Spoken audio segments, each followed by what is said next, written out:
Family isn't blood. It's who showed up. For context, I'm 31 years old. I was married for 5 years to Jessica, though that's over now. Her brother Derek has always been part of our lives. They're incredibly close, which I initially found endearing. He's one of those perpetual tech startup entrepreneurs, always chasing the next unicorn company, always one investor pitch away from striking it rich. Jessica worked in consulting and volunteered with HR departments on the side, which becomes important later. This nightmare began about 8 months ago. I'd been feeling progressively worse for nearly a week, starting with this dull, throbbing ache somewhere deep in my gut. At first, I dismissed it as stress. We had a massive quarterly strategy review coming up at work, and I was knee-deep in endless meetings and corporate presentations. I'm the type who powers through discomfort, headaches, exhaustion, whatever. That's what I'd learned climbing the corporate ladder. You show up, you smile through the pain, you deliver results. That's how you get ahead. But that particular morning, walking into our glass-walled conference room, I knew something was fundamentally, terrifyingly wrong. The ache had transformed into something sinister, something that made each step feel precarious. I paused at the doorway, gripping the cool metal frame, trying to convince myself it was just food poisoning or a stomach bug. Years of masculine conditioning had taught me to ignore pain, to mask it beneath practiced smiles and steady nods. I shuffled past the polished glass walls and settled into my usual seat, while my boss, Alan, launched into his typical speech about market synergy and quarterly targets. The room was peak corporate America: expensive furniture, motivational posters, people nodding enthusiastically at PowerPoint slides like they contained the secrets of the universe. I tried focusing on the numbers that had once been my comfort zone, but the words kept swimming across the screen, refusing to make sense. My hand trembled violently when I reached for my coffee cup. I had to set it down immediately before I spilled it everywhere. Cold sweat erupted across my forehead and hairline, trickling down the sides of my face and pooling uncomfortably at my collar.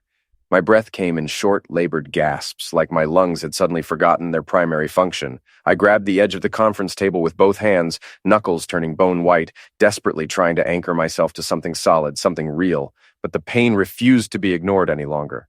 What started as a sharp twist suddenly spiraled into something that felt like a serrated blade carving methodically through my abdomen. My vision doubled, then tripled, the worried faces around me blurring into indistinct smudges.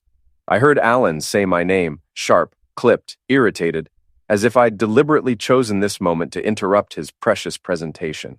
I opened my mouth to respond, to apologize, to explain, but no words would come. Another wave of agony crashed over me, so sudden and violent that I couldn't contain the sound that escaped. Something between a gasp and a groan, a noise I'd never made before. I tried desperately to swallow it down, to maintain some shred of professional dignity. But it was far too late for that. My body betrayed me completely. I slumped forward and my head connected with the polished table with a dull thud that seemed to echo through the entire room. I don't remember the actual fall to the floor, and don't remember the startled cries or the frantic scramble of footsteps as people rushed to help. The next thing I consciously registered was lying on my back, staring up at the conference room's harsh fluorescent lights, each one feeling like a blade of white fire stabbing directly into my eyes. Paramedics in crisp blue uniforms materialized around me seemingly out of nowhere, their voices a controlled blur of medical urgency and practiced protocol. One of them, a woman with remarkably kind eyes, gently placed an oxygen mask over my mouth and nose, speaking in soothing tones, telling me to breathe slowly and deeply. I tried to follow her instructions, but each breath felt like it was literally tearing something vital inside me apart, piece by piece. My heart pounded frantically against my ribcage like a trapped bird desperately trying to escape. Through the overwhelming haze of pain and fear, I fumbled for my phone with clumsy, half-numb fingers. I needed to call Jessica. She was my wife, my partner, the person who'd vowed to be there in sickness and in health. She'd know what to do. She'd drop everything and come to me. I managed to unlock my phone screen despite my trembling hands and pressed her contact name, listening as it rang once, twice, 3 times. She answered on the third ring, her voice sharp and distracted, clearly annoyed by the interruption. "Can this wait? Derek's got his huge investor presentation today. It's absolutely critical." Derek, her brother, always her brother. I tried desperately to tell her what was happening, that I was in an ambulance, that I was terrified and needed her, but the words got hopelessly tangled with the oxygen mask and the cacophony of beeping medical equipment surrounding me. "Jessica," I managed to croak out, my voice barely audible, but she'd already disconnected, just hung up, ended the call without waiting for me to explain, without a second thought. I stared at my phone screen as her name faded away, feeling more utterly alone than I'd ever felt in my entire life. The paramedics moved with impressive speed and efficiency, lifting me onto a stretcher with practiced movements. The conference room, with its glass walls and corporate optimism, rapidly became a distant memory as they wheeled me through hallways that blurred into abstract streaks of white and gray. The pains spiked again, white-hot and absolutely merciless, and I had to clench my teeth so hard I thought they might crack just to keep from screaming out loud. Through the fog of agony, I heard someone, I think it was Alan, commenting about continuing the meeting, about getting back to the agenda, about not letting this disruption derail their schedule.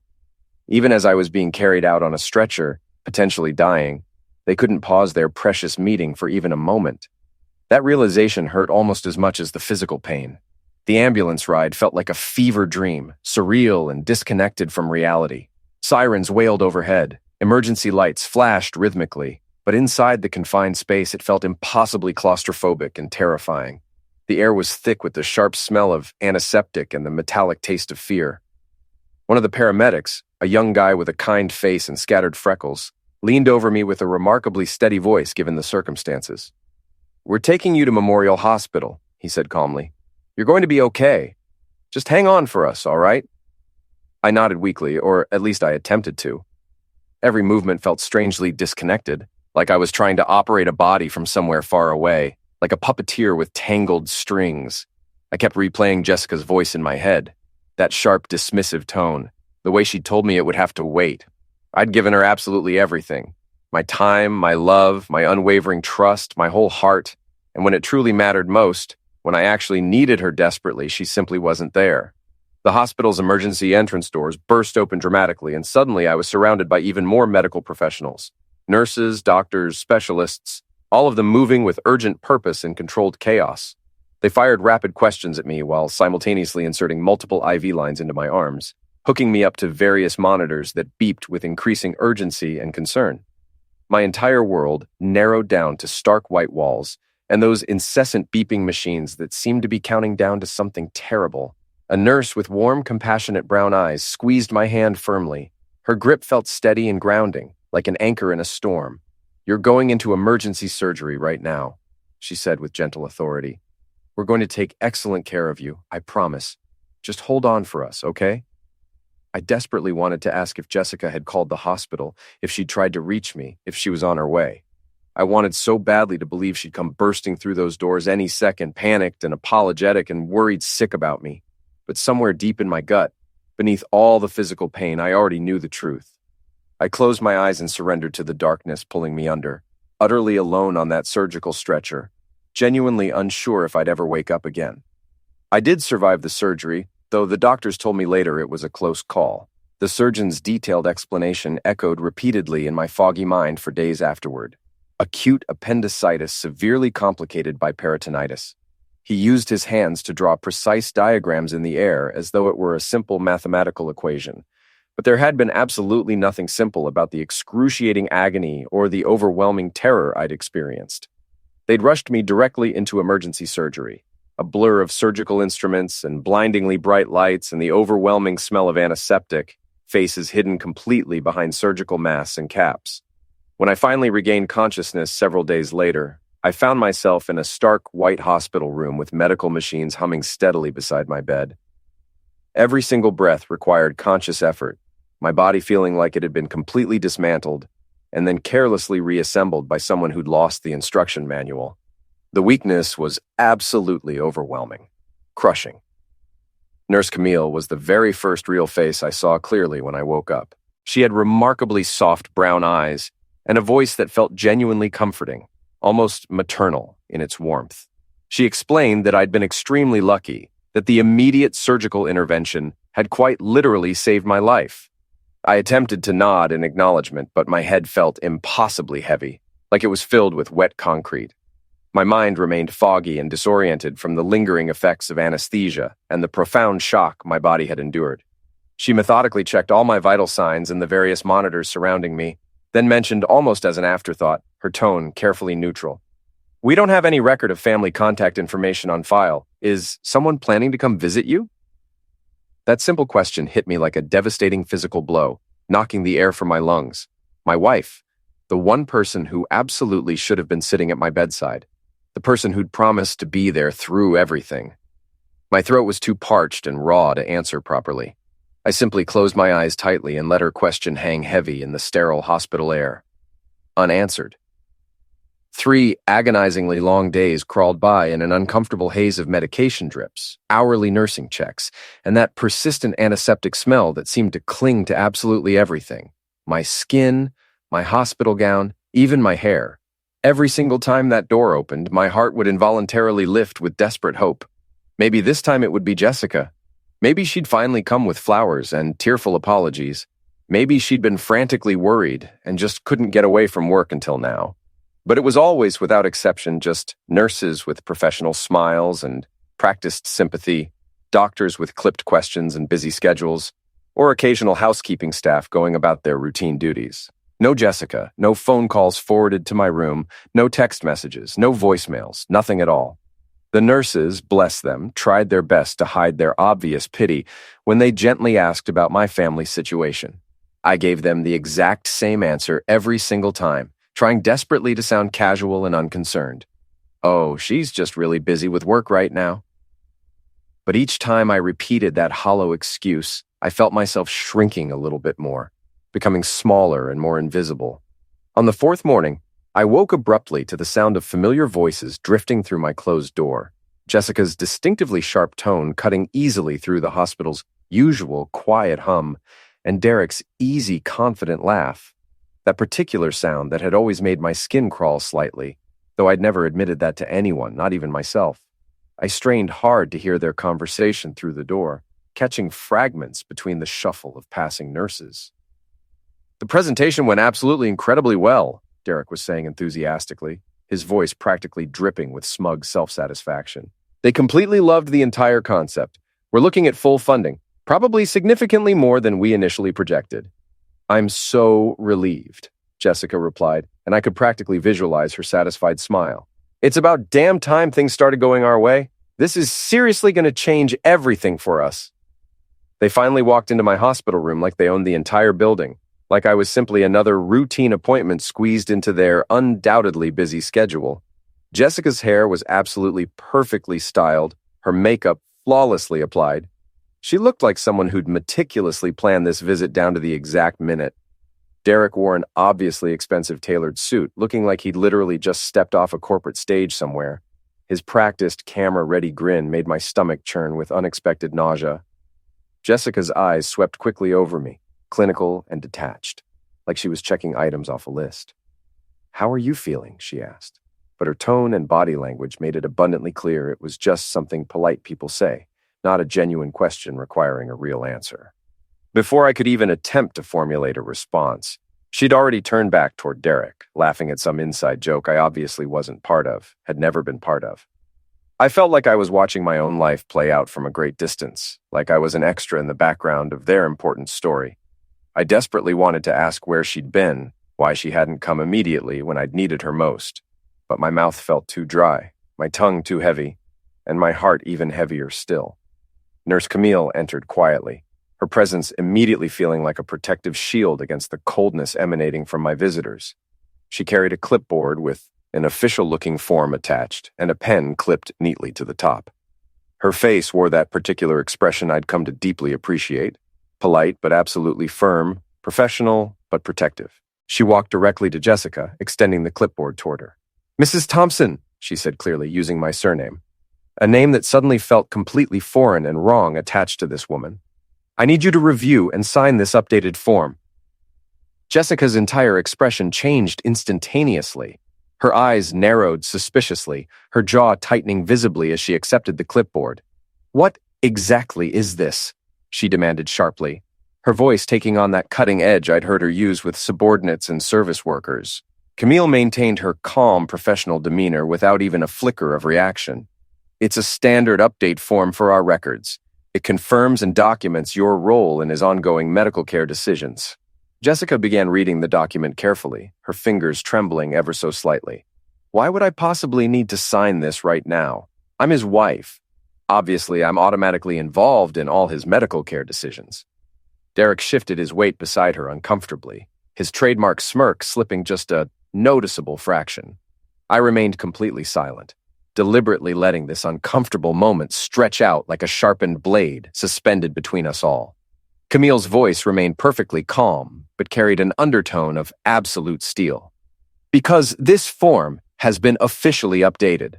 Your husband, Mr. Thompson, made specific changes to his designated emergency contact and medical proxy after his surgery was completed. She turned to face me directly, her eyes softening with understanding, but her words landing like carefully aimed hammer blows. Mr. Thompson, would you prefer that I explain these changes to her, or would you like to do it yourself? I swallowed hard, my throat feeling raw and damaged. I definitely prefer you did it, I managed to say, my voice thin and raspy but surprisingly steady given the circumstances. Camille nodded once and turned back to face Jessica squarely. The updated medical proxy now officially lists Marcus Rivera as the designated primary emergency contact. As such, any significant care decisions beyond standard treatment protocols must be discussed with and approved by Mr. Rivera first, unless Mr. Thompson specifically requests otherwise in writing. Jessica's face drained of all color instantly, going absolutely pale. Her lips pressed together so tightly they practically disappeared into a thin line. Derek's smirk vanished completely, replaced by something that looked distinctly like rising panic. Jessica slowly turned to stare at me, her eyes wide with genuine shock and what might have been hurt or anger. I honestly couldn't tell anymore and didn't particularly care. You actually did this? She asked, her tone sharply accusing, as if I'd committed some unforgivable betrayal against her. You really did this to me? I met her gaze directly without flinching even slightly. Yes, I absolutely did. She continued staring at me like I'd spontaneously grown a second head. But I'm your wife, she cried out, her voice rising dramatically and catching the attention of medical staff passing in the hallway outside. I'm your legal wife. That has to mean something. Derek shifted even more uncomfortably, his expensive shoe tapping an increasingly nervous rhythm against the sterile tile floor. I felt something fundamental harden inside my chest, a resolve and determination I genuinely hadn't known I possessed until that exact moment. I know perfectly well that you're my wife, I said quietly but firmly. But you absolutely were not here when I desperately needed you. Marcus was here. He showed up. Derek let out this derisive, dismissive snort, but I didn't even waste energy glancing in his direction. My eyes remained locked firmly on Jessica, waiting to see if the woman I'd once loved so deeply could possibly comprehend the profound damage she'd inflicted. Camille cleared her throat professionally. Mrs. Thompson, I completely understand this is difficult and unexpected news, but it's absolutely and unquestionably his legal right to make this choice. If you have specific questions about the legal process involved, I'd be happy to address them at a later, more appropriate time. She gently but very firmly guided them both toward the door, giving me a small, subtle nod that somehow felt like a warm, supportive embrace. Jessica paused briefly in the doorway, her mouth opening as if preparing to launch into a protest or argument, but ultimately, nothing emerged. Derek's hand on her arm firmly pulled her along. His eyes were cold as ice when they finally met mine. I didn't flinch, didn't blink, didn't look away, just stared back steadily until they both finally left. The door clicked shut with decisive finality, leaving me completely alone with the quietly humming machines and my swirling thoughts. I wasn't being petty or vindictive or cruel. I was simply protecting myself, drawing necessary boundaries, because the people who should have held my hand through the absolute worst moment of my entire life had consciously chosen a business pitch deck over my literal pulse, my survival. And sitting in that too-quiet hospital room, I made a firm decision that I would never, ever allow them to make choices for me again.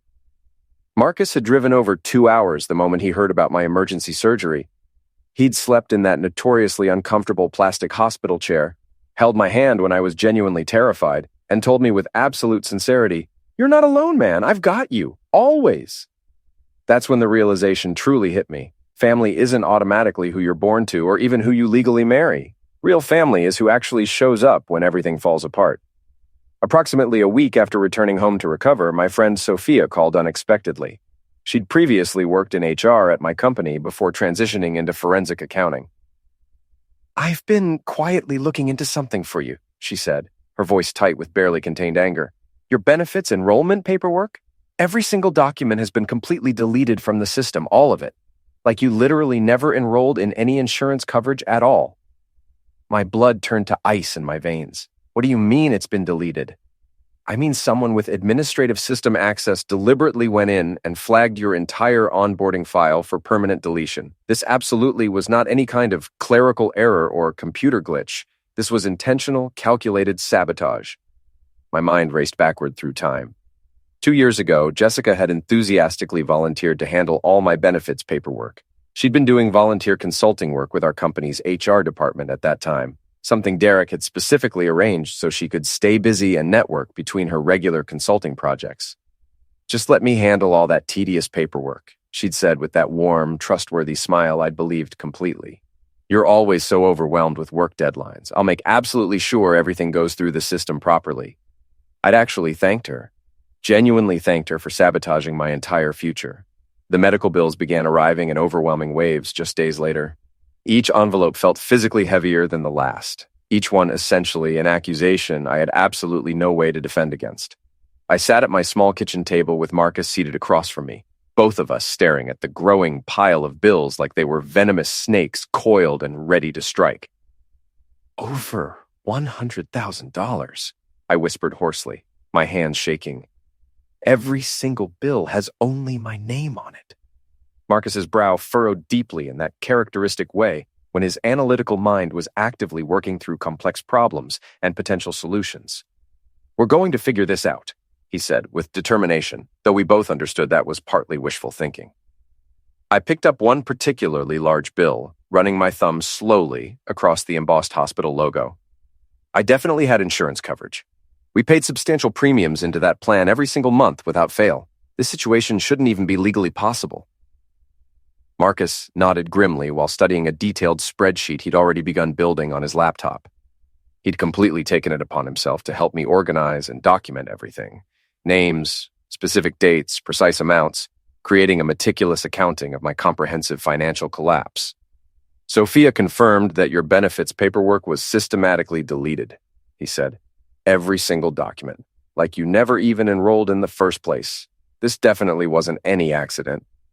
Sophia connected me with Diana, a forensic accountant with a reputation for being absolutely ruthless with financial fraud cases. With my written permission, Diana gained access to my bank accounts and credit card statements. What she discovered made my blood run cold. There were bank withdrawals I absolutely didn't recognize, credit card charges from cities I'd never even visited. But the transaction that made my hands start trembling uncontrollably was a transfer of exactly $42,000. Money I'd painstakingly saved over several years, carefully setting aside for our future house down payment. "That money was supposed to be for our future together," I said, my voice cracking with emotion. "Jessica always claimed it got gradually absorbed into various general expenses and emergencies we had to cover." Marcus's jaw clenched visibly. "It didn't get absorbed into any legitimate expenses. Diana traced every cent. The entire amount went directly to Nexus Innovations. That's Derek's tech startup company." I felt like someone had physically punched me hard in the stomach. All those countless late nights working mandatory overtime, every birthday dinner I'd reluctantly skipped to save extra money, every personal sacrifice I'd made for our supposed shared future. And for what? So my own wife could systematically steal from me and hand everything to her brother? But there was even more devastating news. Sophia called again several days later, her voice carrying an edge of grim discovery. "We need to have a serious talk about your grandfather's trust fund." I'd almost completely forgotten about it. My grandfather had established a modest trust fund specifically designed to mature on my 30th birthday the previous year. I'd never received any official notification, never seen a single penny. I'd simply assumed there was some bureaucratic delay or complicated paperwork issue causing the holdup. "It wasn't any paperwork delay," Sophia said flatly. "The trust fund was stolen. It matured exactly when it should have, precisely the week immediately after your 30th birthday. but the funds were redirected to a bank account supposedly in your name that you've never accessed or even known existed. How is that even legally possible? I asked, my voice barely above a whisper. Your wife had power of attorney access at that specific time. Do you remember that concussion you suffered? That car accident about 2 years ago? The memory crashed over me like a wave. Jessica had been so attentive, making homemade soup, personally arranging all my medical follow-up appointments, handling every single piece of paperwork. I'd felt genuinely grateful. Thought I was incredibly lucky to have a wife who cared so deeply. I'd signed whatever papers she handed me without reading a single word, because I trusted her absolutely and completely. Your signature appears on the official trust release form, Sophia continued carefully. But it's specifically dated during the exact time period when you were still in the hospital, recovering from your concussion. There's absolutely no way you actually physically signed that document, and Derek's signature is listed as the official witness. They had forged my signature and stolen my inheritance, the money my grandfather had worked 2 full-time jobs his entire adult life to leave specifically for me. Gone. Diana's office was located in a converted industrial warehouse with exposed brick walls and modern aesthetic. She met us at the entrance, a tall woman with remarkably sharp, intelligent eyes and an unmistakably all-business demeanor. I've traced absolutely every suspicious transaction, she said, sliding a thick stack of documented papers toward me. This is essentially your complete financial autopsy. The evidence was overwhelming and undeniable. Withdrawals to various shell companies, credit card charges perfectly matching Derek's known travel schedule, payments to supposed consultants I'd never hired or authorized. Can we actually prove all this in court? I asked. Diana's smile was cold and absolutely razor-sharp. We can definitely prove it. We're going to make absolutely certain they can't run from this. You've got a documented paper trail literally a mile long. They were incredibly sloppy and arrogant. They genuinely never thought you'd figure it out. We filed comprehensive fraud complaints with the bank, the trust fund administrator, and the IRS. We froze all accounts where my money had been systematically funneled. Diana's thorough investigation revealed that Derek's company was essentially an elaborate house of cards barely surviving on investor money, and, as it turned out, funds stolen directly from me. Jessica texted asking to meet for dinner to clear the air and talk things through. I agreed, but made it clear I was bringing my financial advisor. When Marcus and I walked into the upscale restaurant with Diana, Jessica and Derek were already comfortably seated, both looking confident and relaxed. They genuinely believed they still had the upper hand, still controlled the situation. Diana didn't waste a single second. She dropped her comprehensive evidence file onto the table like a bomb detonating. Every suspicious transaction, every forged document, every single instance of theft and fraud, it's all thoroughly documented here and has already been shared with our legal counsel and appropriate authorities. Jessica's face drained of all color instantly.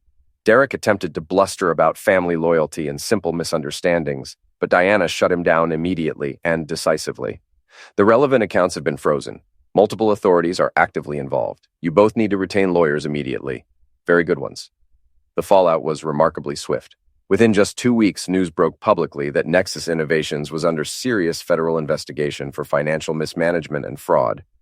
Derek's investors pulled out their funding immediately. Jessica got escorted out of her consulting firm after they flagged her in an internal fraud review. Jessica's own father called me, his voice broken and devastated. I genuinely don't know what happened to her. She used to be such a kind person. He apologized profusely and told me he'd completely cut her off financially. If she wants to fix this mess, she's entirely on her own now. The day Nexus Innovations officially dissolved completely, I was painting my new apartment, a small loft with excellent natural light that felt like breathing fresh air after months underground. Marcus was there helping, paint roller in hand, grinning. Diana stopped by with the finalized financial recovery plan. Your accounts are secure, the trust fund is being restored, and stolen funds are being recovered through legal channels. It'll take considerable time, but you're protected now. A week later, Jessica appeared at my door carrying a duffel bag, looking absolutely hollow and desperate. I've lost everything, she whispered. Derek disappeared to avoid the investigation. The investors are coming after me personally. I don't know what to do. You did this entirely to yourself, I said firmly, but without cruelty. You had choices at every step. You chose him over me repeatedly. You chose greed over love. We can start completely over, she begged desperately. I shook my head definitively. No. You already ended us the day you chose your brother over my life. I'm not angry anymore, but I'm not yours to save. 8 months later, I'm genuinely doing well. The trust money was fully recovered, insurance issues completely resolved. Marcus and Sophia are my real family now, the people who showed up when it truly mattered. Jessica and Derek are facing multiple fraud charges. Their trial is approaching. The biggest lesson? Family isn't blood, and marriage doesn't guarantee loyalty. Real love shows up. It holds your hand in the ambulance. It fights for you when you can't fight for yourself. I survived emergency surgery alone, but I'm not alone anymore. Life's too short to let the wrong people write your story. I'm writing my own now, and it feels absolutely incredible.